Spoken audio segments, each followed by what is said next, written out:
From the station with the most local news in our West Michigan, Fox 17 News at 10 starts right now. Thanks for joining us tonight. I'm Max Goldwasser. First tonight, officials in Ottawa County continue to investigate an overnight shooting in Allendale that hurt 4 people, including 2 students at Grand Valley State. It's a story we broke earlier this morning, and now all new tonight at 10. Fox 17's Marisa Oberle joining us live in the newsroom after she found a pattern of similar crimes at the apartment complex where this all happened, Marisa. Yep, Max, the sheriff's office expects all of those victims to survive, but the shooting happened at Canvas Townhomes. It's an off-campus student housing complex near GVSU, and according to reports, it's at least the 4th time within the past year and a half that deputies responded to an incident like this there.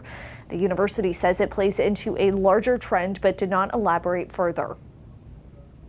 Orange markings just below bullet holes and the back window of a car shattered. It's some of the damage left behind at Canvas Townhomes in Allendale on Sunday. The guy was yelling at his friend to get back inside, and then before I know it, he just pulls out a gun and starts firing. Hours earlier, the Ottawa County Sheriff's Office swarmed the complex, which primarily houses upperclassmen from Grand Valley State University. According to investigators, they received a call around 2:20 in the morning about a loud get-together at a unit there. Shortly thereafter, another tipster reported gunfire. Deputies found 1 victim and 3 others showed up at local hospitals with none of their injuries considered life-threatening. I walked over there just to see if it was getting shut down or what, and these 2 people were fighting with each other, just lots of noise. Jake Laidlaw, a GVSU junior, witnessed it all as he attended a supper party with friends. He says someone shoved him to the ground when the bullets began to fly, and he remained there frozen until it stopped. Your adrenaline, your instincts kind of take over, and you're just kind of numb at the moment. A man who came to the door of the townhome in question refused to speak with me. News releases from the sheriff's office show deputies investigated a shots fired complaint within the complex 2 weeks ago and another one in May of 2021. Later that year, in September, they responded to an armed robbery in which someone held a 19-year-old at gunpoint and demanded the victim give up his personal items. A spokesperson for GVSU says it sent 6 safety alerts because of nearby criminal incidents since students moved in this fall. Its police chief in a Facebook post says the weekend shooting adds to an increased level of violence, some involving weapons close to campus and within surrounding cities, but declined to elaborate beyond that. And while some may be scared, Laidlaw says he still feels okay. I don't think it's the university's fault at all. You have,